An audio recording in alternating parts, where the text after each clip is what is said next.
वर्ल्डकै happiest country फिनल्यान्डको public university यानी कि university of भाषामा यही अगस्त 2026 को लागि मास्टर्स प्रोग्रामको लागि एप्लिकेसनहरू अनगोइङ छ।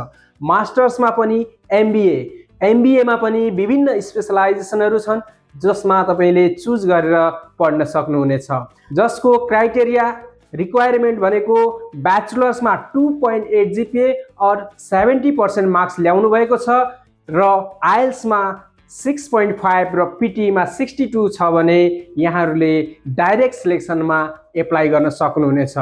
त्यसैगरी यहाँहरूले इन्डियाबाट 65% मार्क्स ल्याएर ब्याचलर्स पास गर्नुभएको छ भने पनि विदाउट आइएल्स डाइरेक्ट सिलेक्सनमा एप्लाई गर्न सक्नुहुनेछ।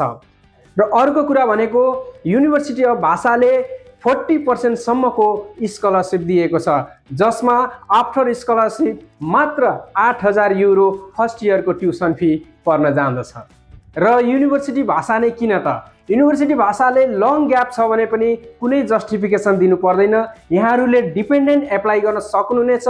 र अर्को कुरा, फिनल्यान्डमा डिपेन्डेन्टको स्टाटस भनेको चाहिँ त्यहाँनिर फुल टाइम जब गर्न पाउने हुन्छ भने स्टुडेन्टले 30 आवर्स पर विक हुन्छ नै।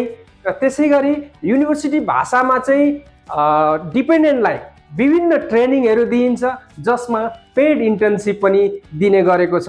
र यो युनिभर्सिटीको सिट्सहरू लिमिटेड भएकोले एप्लिकेसन डेडलाइन कुनै पनि बेला बन्द हुन सक्ने भएकोले एज सुन एज पोसिबल यहाँहरूले चाहिँ आफ्नो डकुमेन्ट लिएर यसको फर्दर काउन्सेलिङ र एडमिसनको लागि बुझ्न चाहनुहुन्छ भने एडोमा कन्सल्टेन्सी विराटनगरमा भिजिट गर्न भने नबिर्सिनुहोला। तपाईहरुको लागि हामी छौं ट्राफिक चोक विराटनगरमा।